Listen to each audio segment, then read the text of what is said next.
Thanks very much. I'm not technisch begabt here, so let me put this in here. Vielen Dank. We decided that we could do this in one of three languages. English, German, or, because I spent 4 years in Baden-Württemberg, Schwäbisch. I learned that speaking Schwäbisch is very easy once you forget every grammatical rule you ever learned in German language training. I'm sorry if anybody's down here from Baden-Württemberg. I'm very pleased to be here because I have a special reason to be here, other than the fact that I'm delighted to have been asked to speak, but I've also got a person that I lived with for the last 37 years who was an alumnus of this university. So she told me, you will go there. And here I am. And I wanted just to basically start out with just a reminder of how sometimes Europeans look at the United States. Years ago, I don't know exactly how many, but I want to think it's roughly 140 years, there was a guy named Bismarck who used to hang around here. And there was, apart from the fact that he used to get drunk and break into the city, I understand, he had something to say about the United States.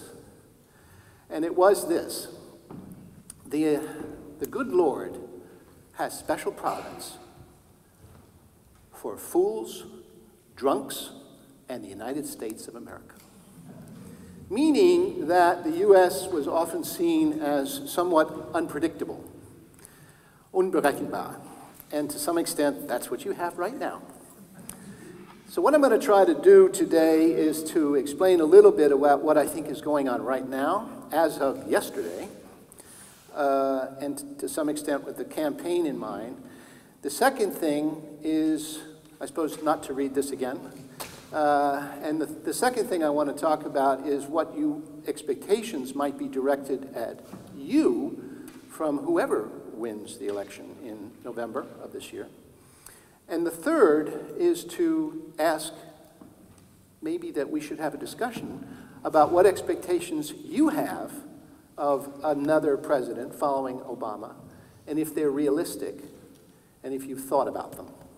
Because I guarantee you that despite the fact that many people think that Obama has been otherwise preoccupied with other parts of the world, which he has, he's still thinking about a Europe, and so are many other Americans, that are wondering what Europe can do to share the burdens of the 21st century.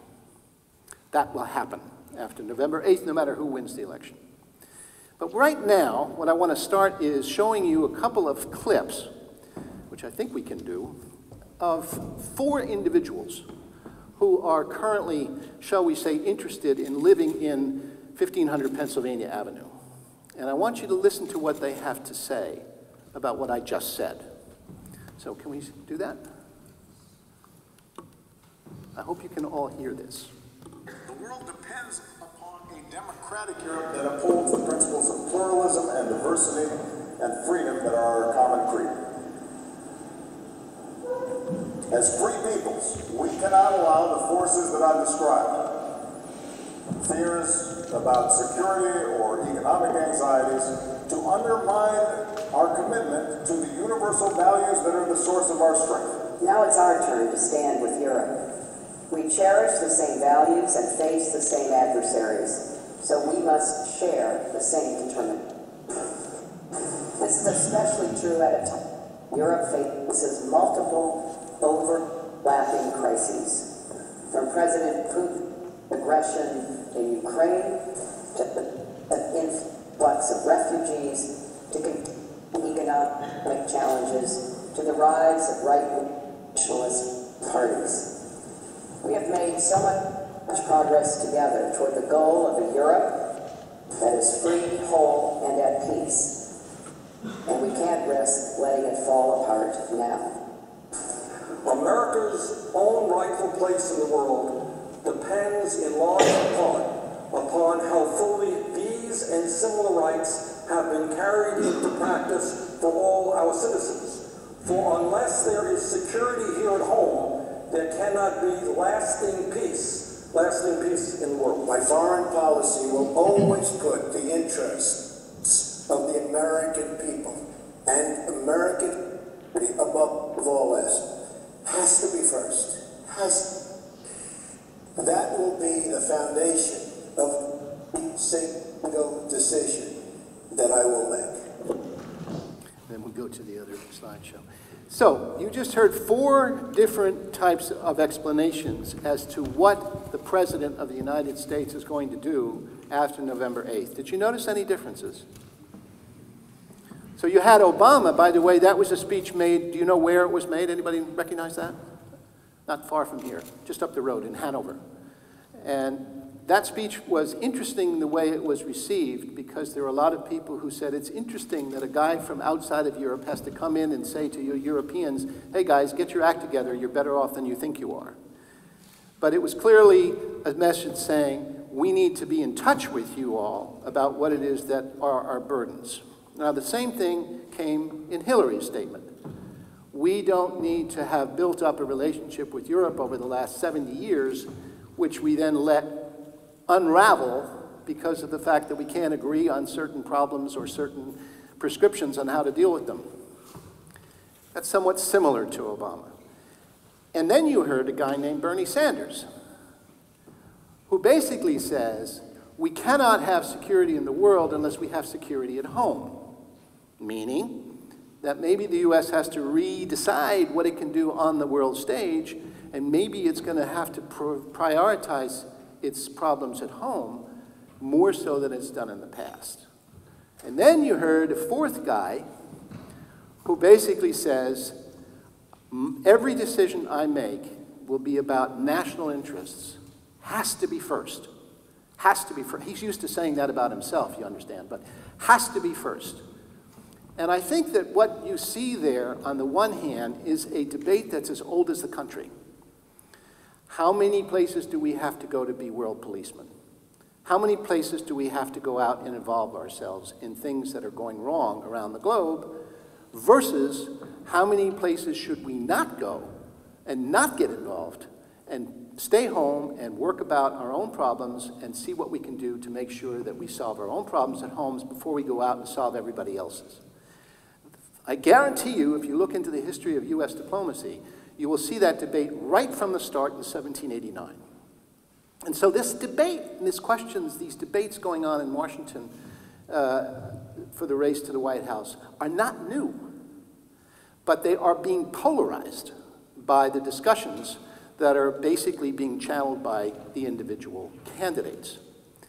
So I think that when we look across the question mark of how that happened, how we got to where we are now, which is what I want to touch on for a few minutes, you'll see what I mean. In other words, we've gotten to a point now where we are probably going to, certainly by July, by the party conventions, the 2 of them, back to back in July, the Republicans first and then the Democrats, probably see Hillary and Mr. Trump squaring off in the boxing ring as of the middle of July for the rest of the season until November 8th. That's probably what's going to happen, although Bernie Sanders has not agreed with that yet.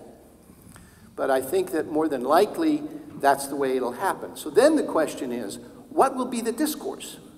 What will turn the election on November 8th? Now, some of you could say it'll turn on the fact that Trump made another stupid statement about women. Or it'll turn on the fact that Hillary gets indicted by the FBI for emails. Could happen. Probably not, but it could. And that will be some of the discussion that will go on about character. Unfortunately, that will drive much of the discussion. Foreign policy does not normally play a role of significance in American elections. This time around, the measure of what it is that we're doing in the rest of the world will play a role, because Mr. Trump, presuming that he is the nominee and will be voted on such as the Republican convention in July, which is now 6 weeks away, will make that case. I would have gone into Syria. I would have taken out Assad. I would have done this. I would have done that. Hillary wouldn't have done that. And Hillary will come back and say, yes, but you don't know what you're talking about. And the fact of the matter is that most of the public will not know what to think about those specific things to do in Iran, in Syria, in Africa, in China, in the South China Sea, in North Korea. But they'll pay attention to how well the two candidates frame their discussion about character. And most Americans identify with a candidate as a personality. It's slightly different in Europe when you have parliamentary systems, and most of the people who vote tend to be affiliated with a party, whether it be the SPD or the CDU or the Labor Party or what have you. Whereas in the United States, we only have two parties. And as a result, those people who identify with the parties, at least up until today, have been increasingly identifying with the individual. The individual in this case was Trump or Hillary. 8 years ago, it was Obama versus McCain. 4 years ago, it was Obama and Romney. And so I think you would say in German, die Personifizierung of politics in the United States has become extremely focused on individuals. And this, by the way, is the reason that Trump has come as far as he has. Because he has been a meister of the use of the social media. And remember, this is a guy who for 25 years has had practice behind a camera. For several years, with a very, very well-known phrase, which was, "You're fired." And that has been something that has been part of the American public for a quarter of a century.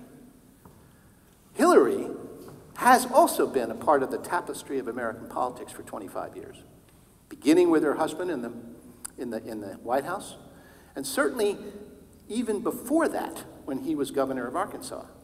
So you're going to see people focusing on the individuals. The parties are going to be less important. The individuals, the two people, are going to be that much more important.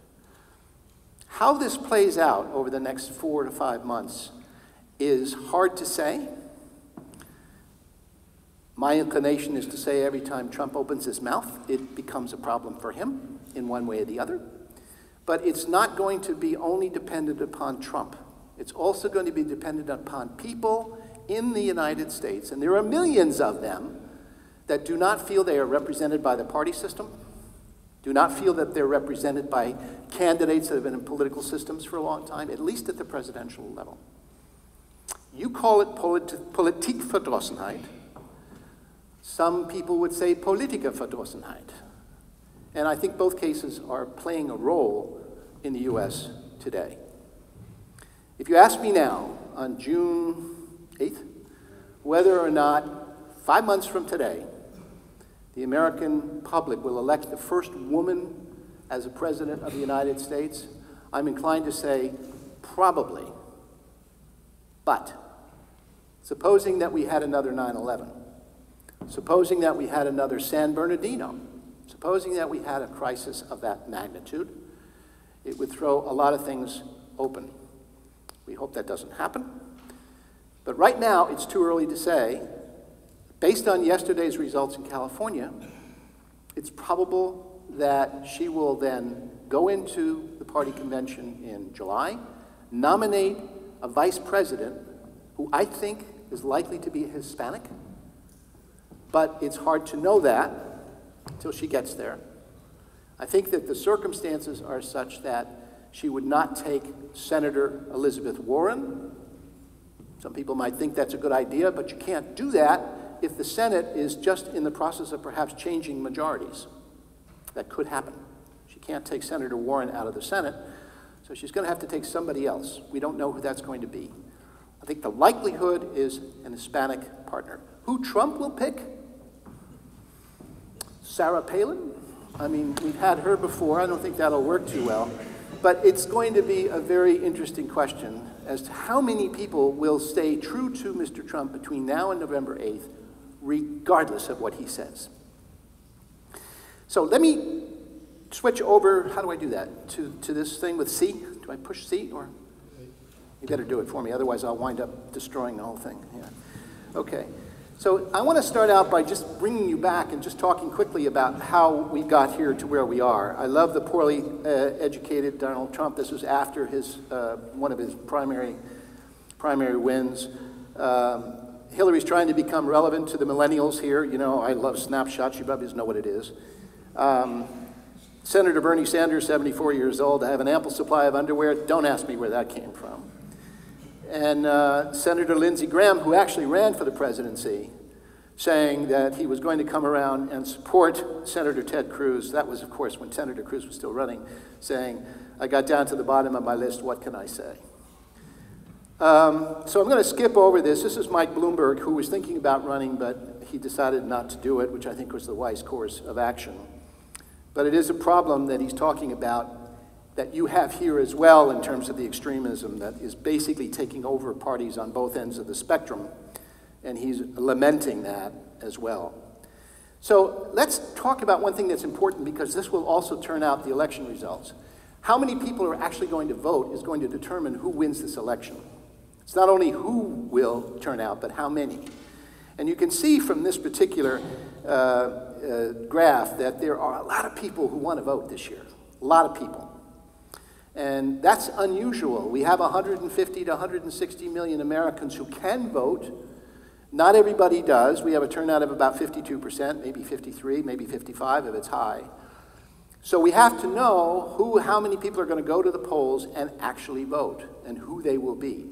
The rule of thumb in American politics is that the more people vote, the better it is for Democrats. The less people vote, the better it is for Republicans. We don't know that, but we do know that a lot of people are energized, and we don't know where they're going to go. And this is an interesting graph. GOP voters, what do people want? And it looks like GOP voters now prefer new ideas to experience. In other words, I want somebody to walk into the political system and burn the goddamn house down because it's too corrupt and it's not representing me. This is why Trump has become very popular, because he's not a part of the system. And people like that because they don't like the system. They say they don't like the system at the moment, where Democrats, as you can see, are a little less sure about that. Does party affiliation matter as much as it used to? No and yes. 42%, as you can see in the middle of that paragraph, of Americans identify as independent. So that's almost half of the voters are independents. And a great loss of members of the party, Democrats and the party Republican, have been recorded, very much, by the way, similar to what you are going through here. The CDU and the SPD have lost an enormous amount of members in the last 20 years. One has to ask, why is that? When the general election, however, comes around, most people will probably go back to a certain voting behavior at some point, and they only have two choices anyway. So the question mark is going to be, how many of those 42% are going to vote Democratic, and how many of those 42% are going to vote Republican? We don't know. Look at this now, the issues that are driving U.S. voters to the polls. Now you can see that the first group up there, it's the economy, stupid, all over again. And that, I think, is not going to change.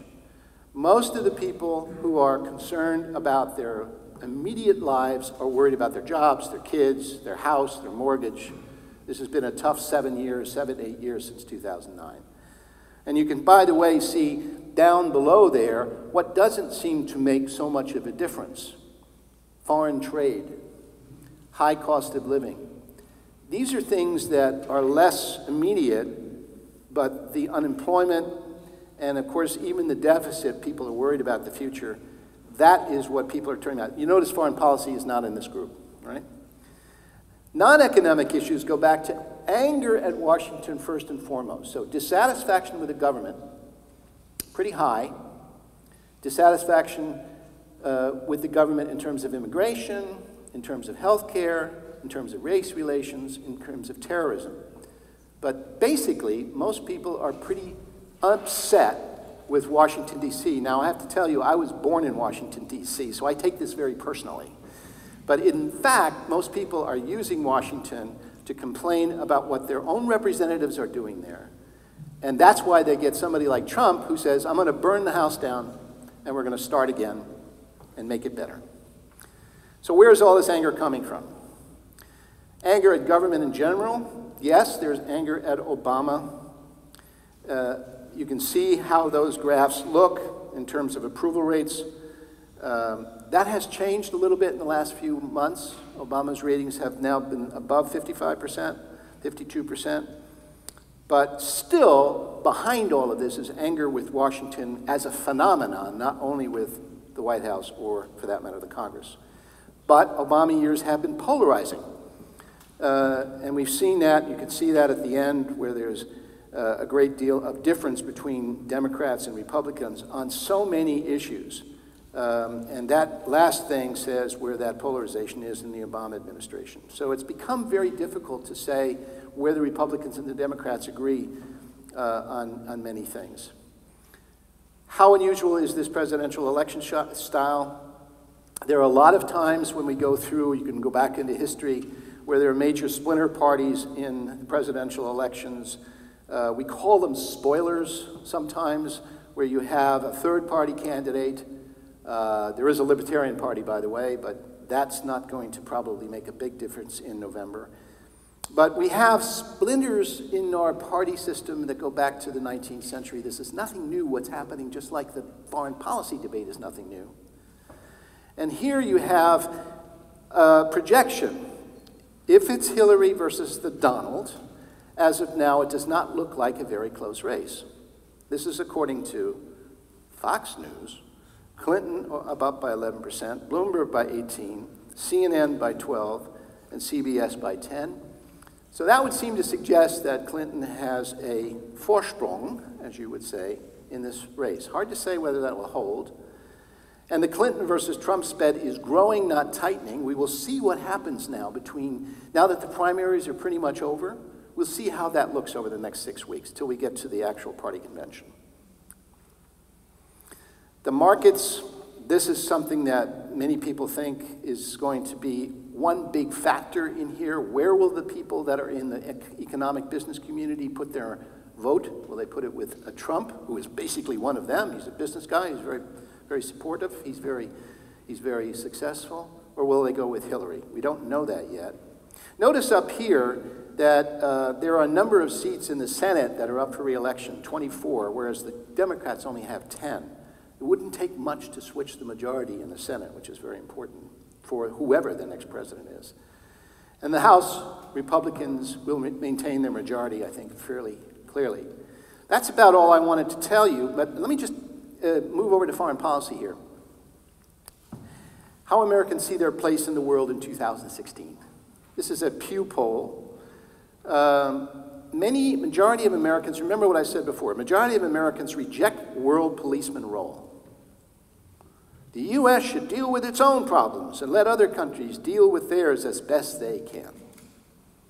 Well, you heard that from Trump and you heard that from Bernie. We got to deal with our own problems. Can't deal with everybody's. Can't go out and solve everybody's problem. We can't be the fireman or the policeman for the world. That's 50% of the vote. Many believe U.S. does too much in solving world problems. Too much, 41%. Too little. Hard to know where that would come from. But a lot of people think we're doing too much. Americans split on the value of involvement in the global economy. Here we are with trade. Bad things because it lowers wages and costs jobs. In other words, whether TTIP or whether TTIP should be approved. Good things. Less than that, less 44%. Slim majority of Trump reporters say U.S. does too much globally. That's what I said before. Got to solve our problems at home, 54%. And by the way, if you look at Trump and Cruz together, when Cruz was still running, it was pretty clear that that was the message that the Republican Party was going to be giving. Remember, Trump, if he wins this nomination, which formally he has already done, but will be formalized in July, he is the spokesman for the Republican Party. Public divided over major global threats and who best to deal with them. So you see up here, cyber attacks seen as greatest threats to the U.S. Cyber attacks from other countries. Global economic instability, the rapid spread of infectious disease. People are frightened. This is exactly what people are saying about why they should be doing things to secure their own borders, immigration, and why a certain issue that's very close to the hearts of many Germans, global climate change, is at 53%. Tensions with Russia, notice, is 42%. There are wide differences on climate change and refugees. You can see that. There is a particularly wide Democratic versus Republican divide on global climate change if you look at the bottom of that graph. Public favors GOP on terrorism, Democrats on climate change. Same thing I said before. You can see the division running through the country on these issues. Foreign policy, 38. Which party could do a better job dealing with those problems? Obviously, the Democrats in that 38 to 46 realm. Europe, here we are, you guys. Europe, EU, and NATO seen positively. Well, that's encouraging. European ties viewed as more important than Asian ties, 52%.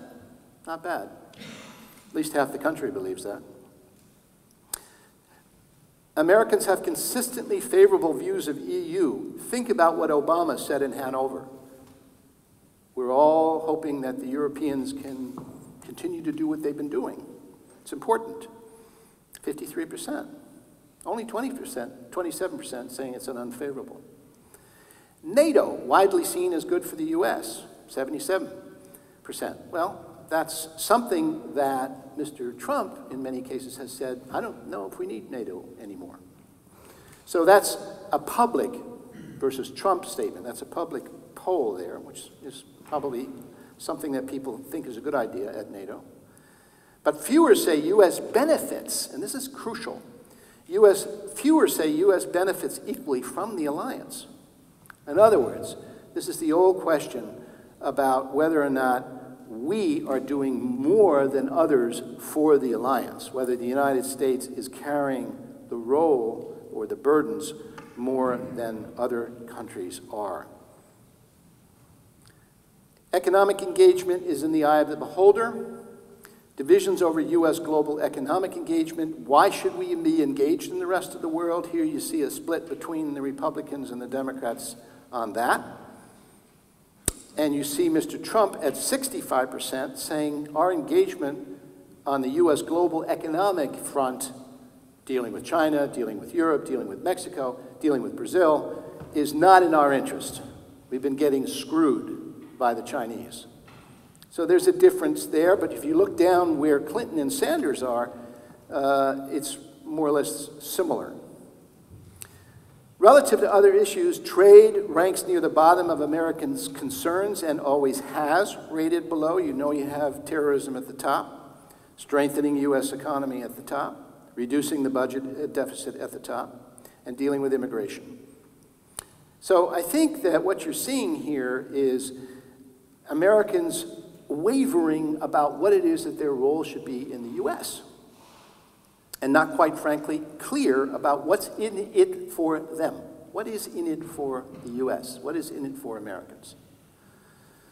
Here we have young people and Hispanics, most supportive of, those are basically free trade agreements. Notice the difference between various different groups there. Hispanics at 72%.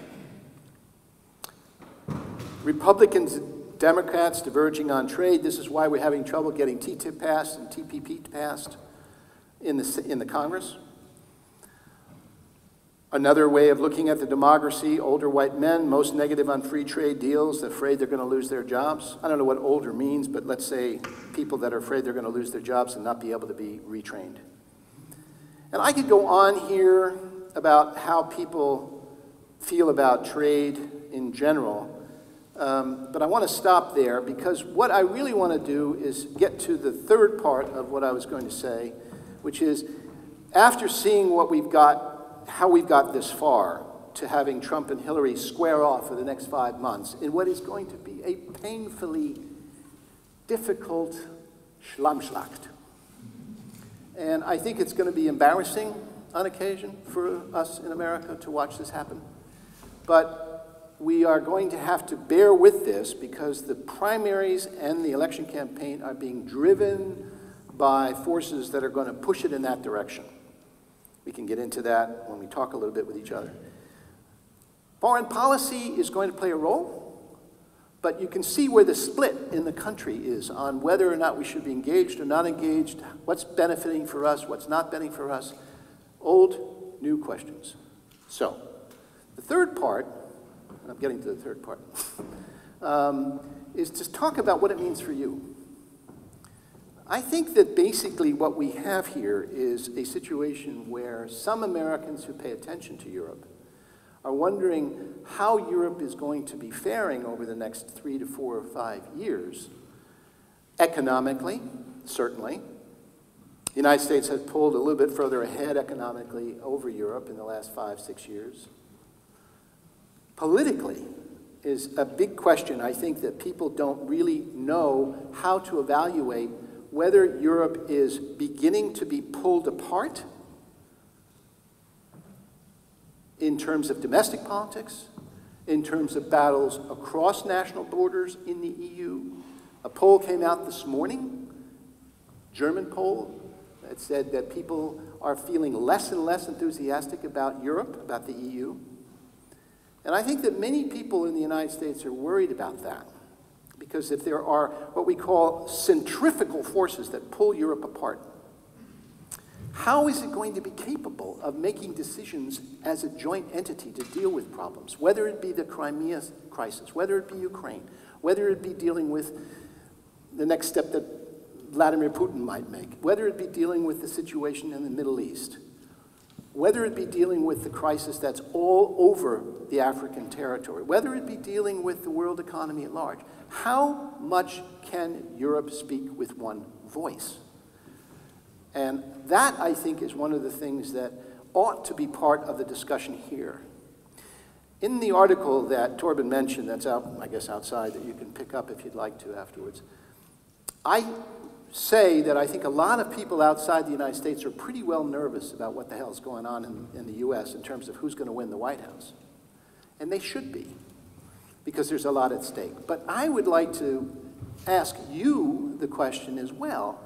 When you see the US struggling with this situation, struggling with its own purpose, struggling with its own question of what should be its priorities, well, are you having the discussion in Europe, or let alone in Germany, about what your priorities ought to be in dealing with the crises that you face, some of which we share?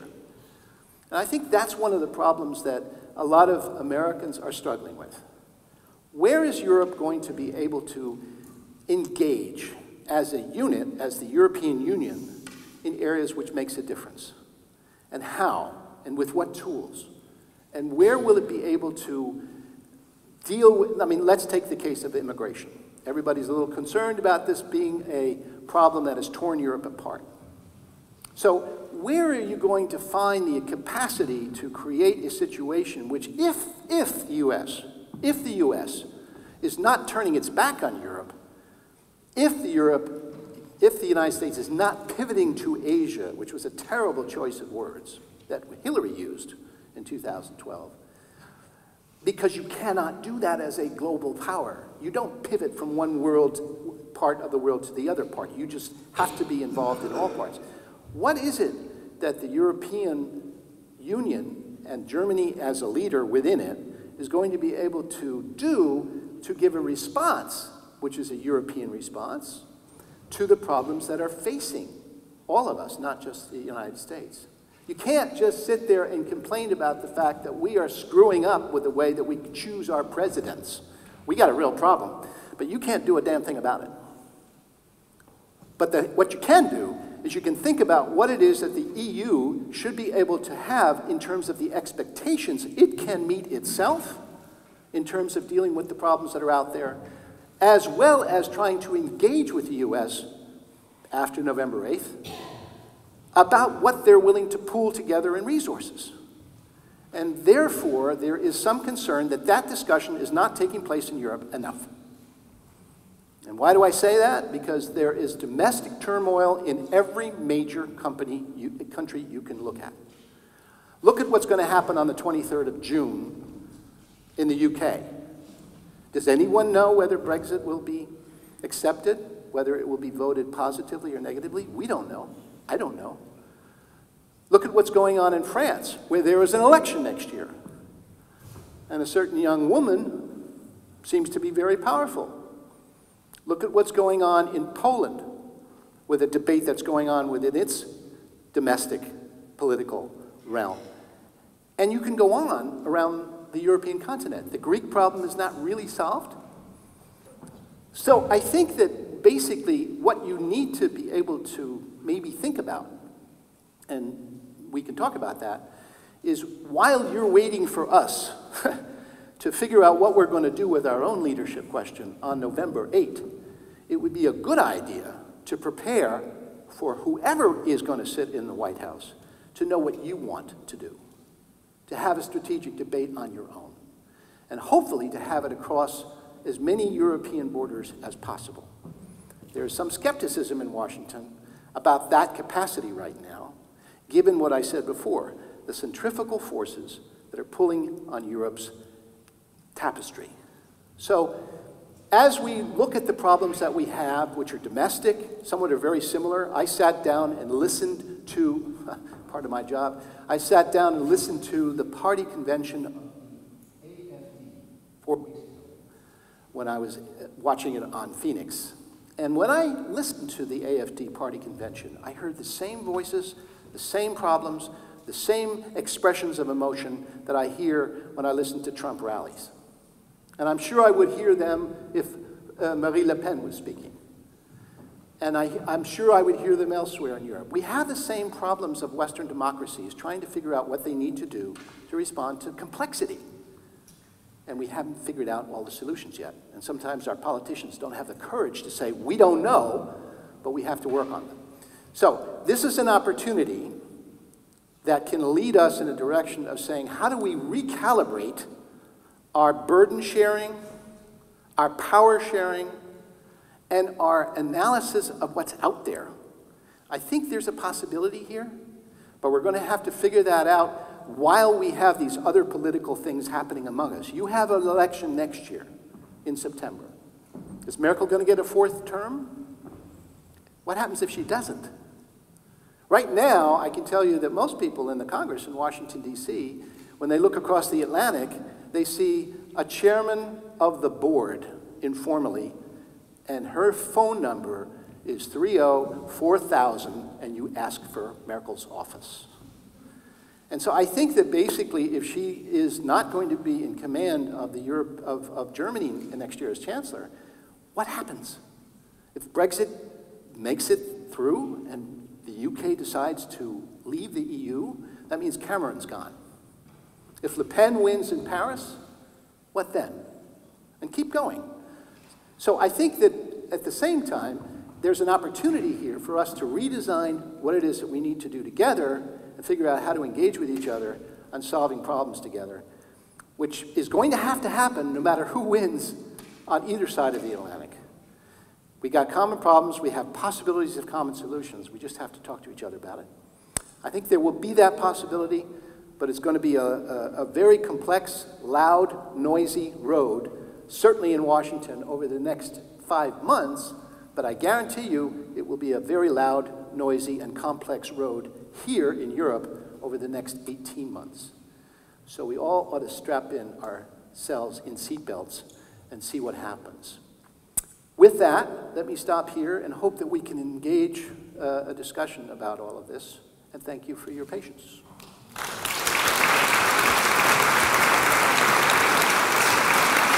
Is that okay?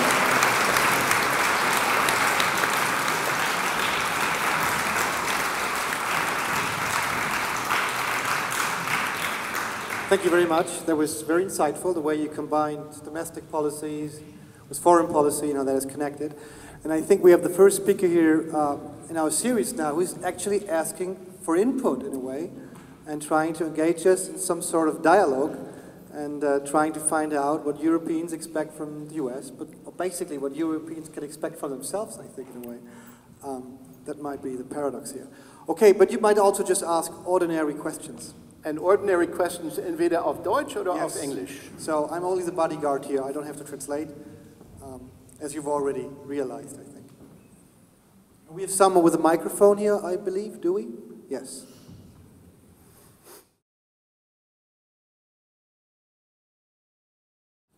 You know that before the president went to Hanover, he stopped in London and made a very, I thought, articulate case, as he did in Hanover, for not doing that. We would probably have to figure out how to deal with a country that is a member of NATO and has nuclear weapons, and how to figure out how to deal with Britain, the UK, as an ally that would continue to be in one particular alliance, but not in the EU. I quite frankly don't know. I think that the Brits don't know. I think that we are going to be in new territory. So while I think the argument from Washington is to be, don't do this, this is stupid, we need you at the table in Brussels. Sometimes they really do stupid things, and you could help. But if it does happen, I think we have to just sort of sit back and say, okay, what kind of negotiation is there going to be with the EU as to how they're going to do this? And ride it out. But I don't think anybody knows, because this has never happened before. I mean, Greece was very close to being kicked out of the club, and it didn't happen. So now we have, you know, one of the most important members of the country that might commit political suicide and leave the EU, I think. But in the end, I don't think there's an answer to your question. I think we will have to recalibrate what it is that we can expect from the UK, and then decide how to deal with them on that basis. What I worry about is the fact that if the UK does this, then it could restart the engines of Scottish independence, and then the UK could fall apart altogether. And then you don't know what's going to happen on the other side of the Irish Sea. So it's a Cassandra's box, and I don't think the Brits are going to do it. But I think if they do, we got a new ball game, and we haven't written the rules yet. So I don't know.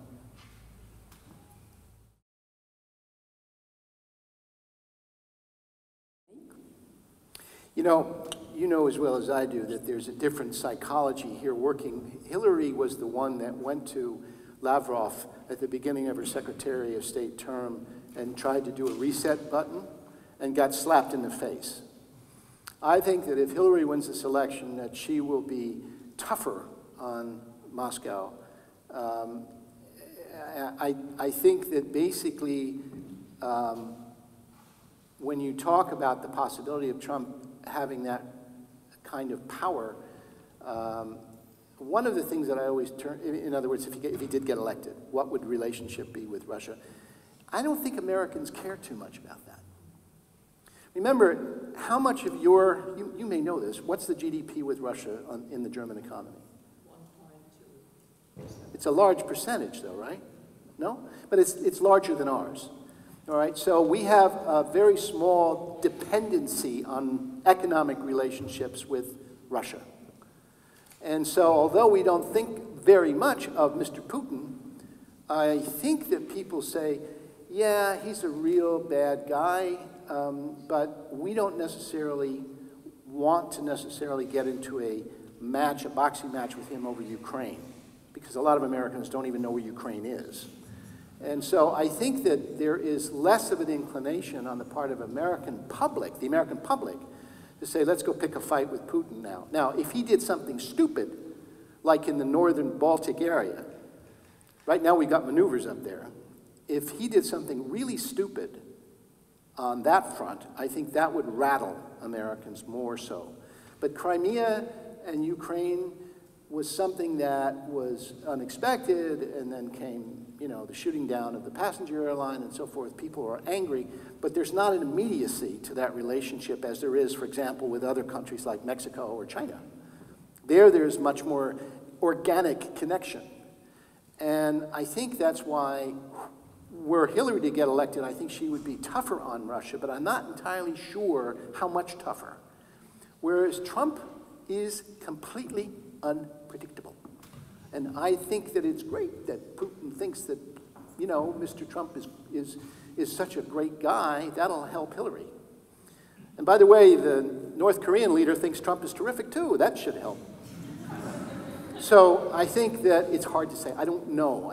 Nobody knows what this guy's going to do on almost any front. But my sense is that Russia will be a major factor for some constituencies in the United States, like the Department of Defense.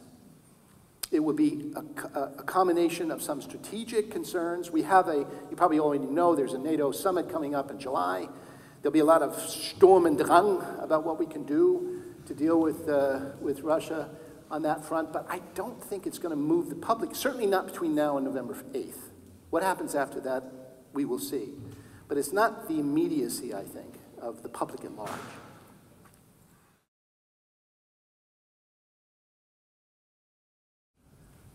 There ain't no policy. It is basically, you know, every time he says something, he rolls it back the next day. I think that he's already done the damage by making the statements that he did several months ago. So I think it's probably clearly, you know, visible to most Americans that while there are some people that say, oh yeah, he's right, we should exclude all Muslims, you know, people like Muhammad Ali, you know, things like that. But I think that basically we should be thinking not in terms of what he will do on the basis of what he said 3 months ago, but what he's going to say in the next 3 minutes, because we don't know. And my sense is that, you know, a lot of people are, you remember the graph on terrorism. Everybody's scared to death, you know. And so they look for a particular stereotypical enemy, and that becomes, oh, well, if we can deal with them, we'll be fine.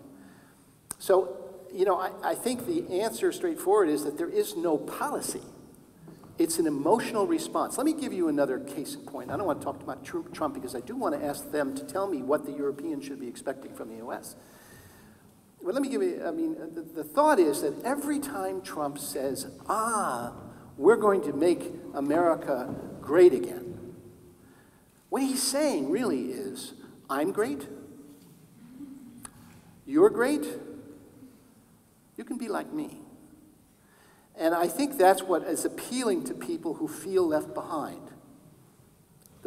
The concern that people have about their future, the concern about their employment, their concern about their jobs, their Social Security, that accounts for some of the attraction that a guy who's got $10 billion, he's got his own plane, he's got a great-looking family, he's got golf courses all over the world. You know, it's sort of like Michael Jordan. I'd like to be like him.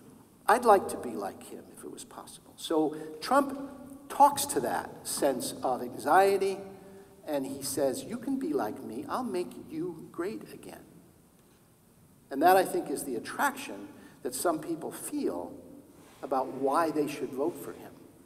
Hillary, a friend of mine said it a couple days ago when I was in Frankfurt, and I won't repeat who said it, but I think it's probably right. She's a great candidate. She's a terrible campaigner. And as a result, she doesn't move anybody. Whereas Trump gets up there, you never know what the hell he's going to say. But he moves people. Matter of fact, the way he uses his hands and the way he said in that film clip, gotta be first. Gotta be first. That's emotional stuff. And that, I think, is something that Hillary doesn't quite have. And so over the next 5 months, you're going to see this play out. But there is no policy. And so I think under the circumstances, we have to wait and see how this gets turned around over the next 5 months. Now, let me provoke you. You're thinking all the time in Germany, I've been here for a while, Christ, you know, you guys are going to elect this idiot, this clown, to the White House. What are you doing? What are you, crazy? What I'm trying to get across to you is that while you are seeing what we are doing in our circus, you're going to have your circus next year.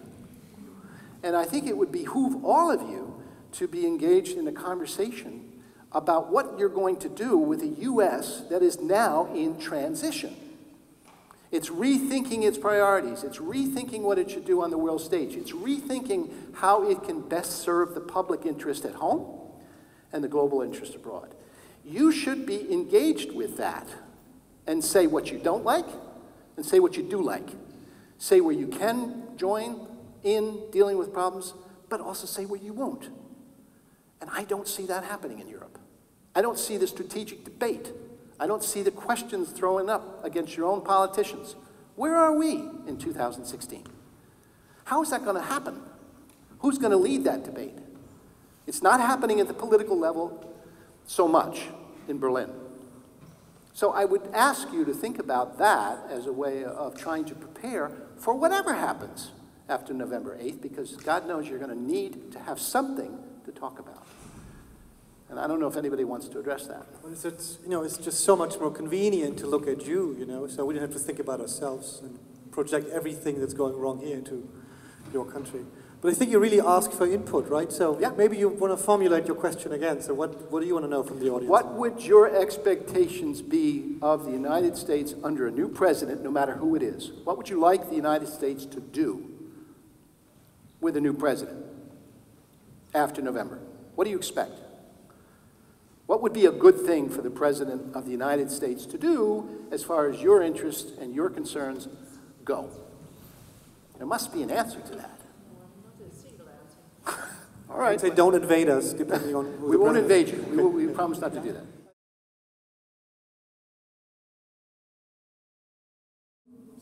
Okay.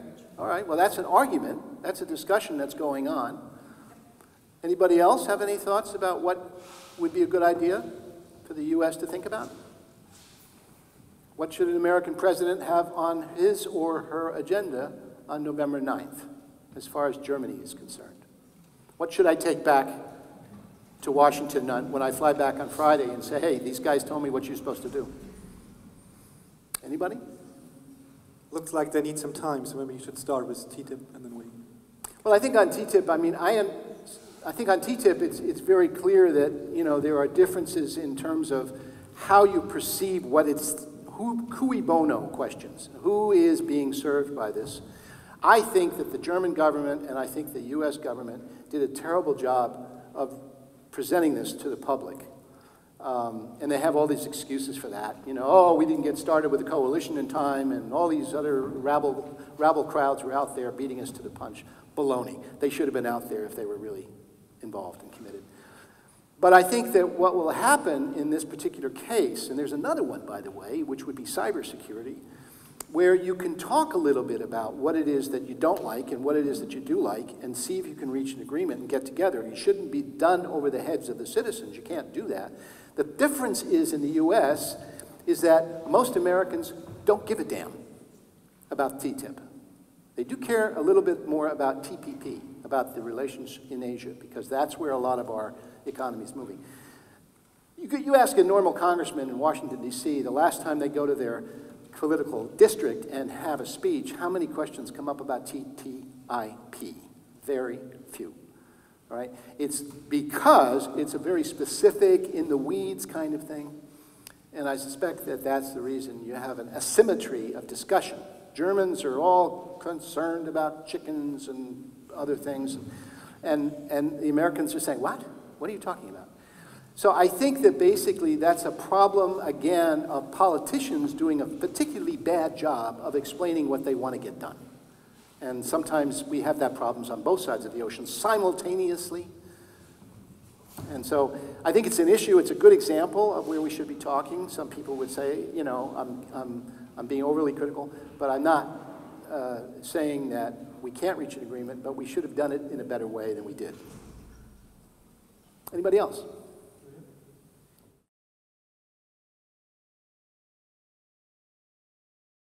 Well, we did have the president go to Paris and sign the agreement.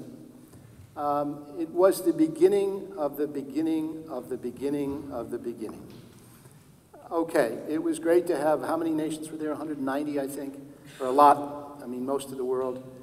But we have a major problem there, is because when you looked at those graphs, you saw where climate was down here in terms of people's concerns immediately. That again calls for an explanation as to why that individual issue is so bloody important. But it hasn't been explained enough because it's been, in our case, sidelined by those other issues of economic jobs and people's security and terrorism and all this kind of stuff. And so as a result, most Americans are saying, yeah, climate change, all those polar bears, I know that's a problem, but I've got other things on my mind.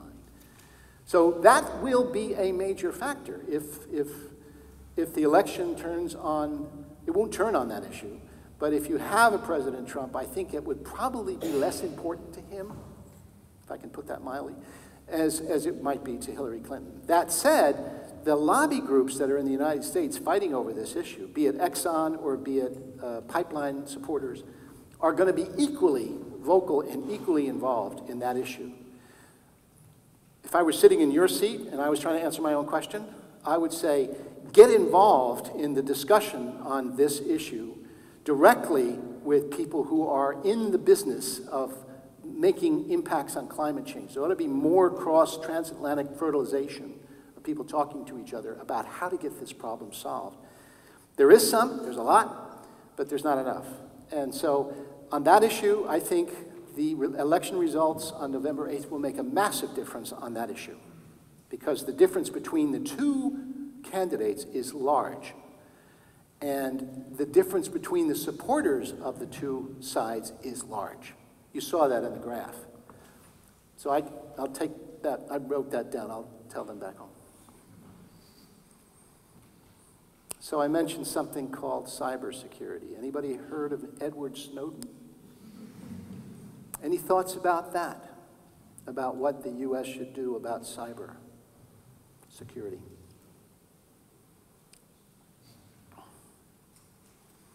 I mean, it is an issue that's going to be around for a while, and it's not going to go away. Yes, sir?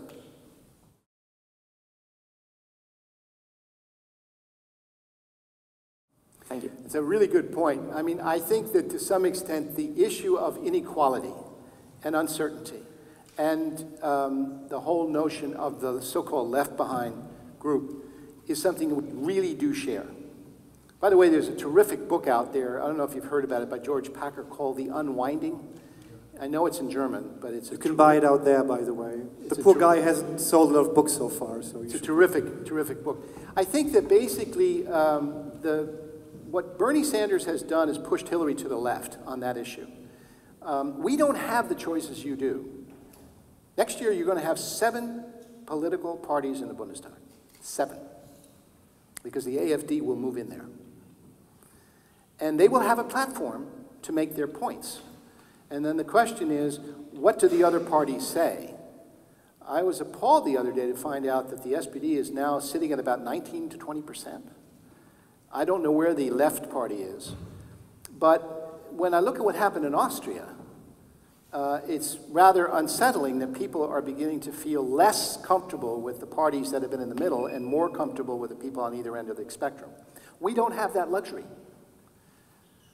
In the end, the party battle that will happen in July with the Democrats will be about how to incorporate Bernie's 1% message into the party platform that will go before the American public on November 8th. And he's done a very successful job at that. On the Republican side, we have a different situation because Trump is now the spokesman for the Republican Party. And that leaves us uncertain as to who will support him. In the case of the Democrats, you have Bernie and you have Hillary. And those two are going to have to merge at some point and say, for the sake of the Republic, we need to have Hillary in the White House to avoid having Donald Trump in the White House. The Republicans are in the process of a long period of self-reflection. And I'm not sure how it's going to turn out, because I don't know who the face of the next leader of the Republican Party is. I'm going to step out and say what I think is going to happen. I think he's going to lose.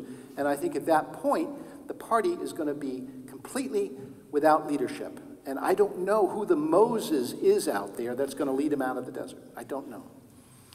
But I think in your case, there is a common denominator there with us. We do have the same problems. I mean, your level of inequity in Germany is by far and away different and far less egregious than ours is. Ours is huge. Yours is not so big. But nevertheless, the people that are voting for AfD, all of my friends in Baden-Württemberg, who switched over to the AfD because they were mad at the SPD, because they were mad at the FDP. They were simply mad at the CDU. And guess who comes out on top? Mr. Kretschmann, which I found astounding. But I'm saying to you that I think, by the way, of all of the things that we've maybe talk about when it comes to transatlantic dialogue, here's where a common denominator is really very important to discover, because we share this, even though we start maybe in different positions. And I think that the whole notion of equity and the question of let me put it this way, the German success over the last 50 years has been a soziale Marktwirtschaft. And now we're going through a redefinition of what we mean when we say that. Because the question is, wie viel Sozial, wie viel Markt, und wie viel Wirtschaft? And who decides that? And you have a compact situation where there is far less anger at the state than there is in the United States. There is more expectation of the state government in Germany than there is in the United States. It's rather hypocritical because in the United States, a lot of people really do benefit from the federal government, but they just don't see it that way. So I agree with you that we have that common bond.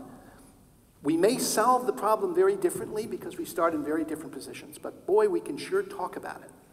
I was always, I don't know how many of you are economists or studying economics, but I was surprised to go into a bookstore which was not particularly one for, you know, Washington wonks like me, and find Mr. Piketty's book as the bestseller. You know, people identify with this stuff. So there we have a common bond, and I think it would be appropriate if we talked about it more with each other. Still nothing on cybersecurity? Okay, I think what I was trying to do there is say that I think that we are basically looking at another revolution in our relationship. The United States and Germany have had a relationship that goes back to obviously 1949, the beginning of the Federal Republic, and then after 90 with the United Germany. What you saw in 2014 with the revelations of Mr. Snowden was a legacy of what had happened prior to 1989. That we had not rethought what it is that we were trying to do in Europe. That the old tools in the box that we had when we were fighting the Cold War were still being used by people who thought they were doing the right thing. We've got to have a massive discussion about why we need this digital edge, but how we don't misuse it with each other. And I think that's something that's another very important common discussion that we should have with each other. It isn't only about how we deal with this guy in Moscow. It isn't only dealing with fires that we have to put out jointly in the Middle East. It's also about the expanding framework of German-American relations. Let me make one reference to someone you probably have seen, maybe all too much, in talk shows, my good friend John Kornblum, the former ambassador of the United States to Germany. He wrote an article recently which was entitled, "The End of German-American Relations." Now, what did he mean by that? He meant that German-American relations is no longer about German-American relations. German-American relations is about everything. It's about how we focus on the entire globe. And I think that is something that you all hear, and that gets back to my appeal to have a discussion about that in Germany, is going to have to really get involved in what is going on well beyond your borders. You've been doing that for a while, but it's going to have to happen even more so, and therefore the whole context of German-American relations is going to be global. And that means you have to think globally. And, yeah, I know, act locally too, but think globally. And that is going to be something that's going to be difficult to make sure we happen to do it together, because we're trying to solve the same problems. And the digital revolution that's staring us in the face, which, by the way, could aggravate the equity debate, because a lot of jobs are going to fall out of the market. And what are we going to do about that, apart from the cybersecurity issue? We have to figure out what shape the world's going to look like in the next 20, 30 years. That includes climate change, that includes digital, that includes what do we do with 60 million people that are moving around the globe. But we have to think outside of our box. And Germany, I think, has been struggling with how to talk about that. The leadership question, the whole question of what the hell you were doing in Afghanistan. The whole question is, where do we define our security interests and how do we act on them? And not be afraid of using the word. I think that is something that's important that we talk at eye level with each other about. I think that's what's going to be the expectation in Washington after the election of you, and it should be the expectation that you have of us. But to do that, you have to have your own discussion about what is in your interest and what you think your security concerns are. and then sit down and say, we like this, we don't like that. We have to deal with that, because if we don't, then we won't know what we're talking about. Germany, as I like to say, through 1989, was the object, the two divided Germanys, was the object of American foreign policy. After 1990, Germany became the subject of American foreign policy. The difference is simply that Germany was now in a position to act on its own. It was no longer caught up in the Cold War trap. It could now act on its own, and it took a while for Germany to realize that. And President Gauck, 3 years ago, in the Munich Security Conference, called Germany to do just that. And I think it's very important. Be interesting to see what the next Bundespresident says about that. But all I'm saying to you is that there's an expectation here on our side for you all to come to us and say, here's what we think we need to do, and these are the resources we have, and this is what we're going to pool. And by the way, this is how we're going to try to keep Europe together. Because if it doesn't happen within the German context, it's going to be damn difficult to make the rest of Europe hold together. And I think that's something that, again, just to make a fine point on that, I think a lot of people look at Germany from Washington and say, listen, if Germany is not going to weigh in on keeping Europe together, then it's going to be very difficult to hold the entire 28 membership together. I know that's difficult. I know it's historically burdened. And I know that there's some concern about that, but it is something that I think we expect. And so in the end, I think it's an opportunity here to really rebalance our burdens, rebalance our obligations, rebalance our responsibilities together. But we have to figure out the answer to 4 questions. Where, how, when, and why do we need each other in the 21st century?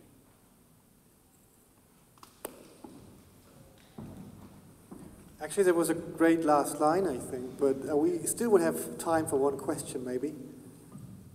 Anyone else? You can answer one of those 4 questions. So I think we still need some time to reflect upon all these things. We sent you our list with demands, our wish list.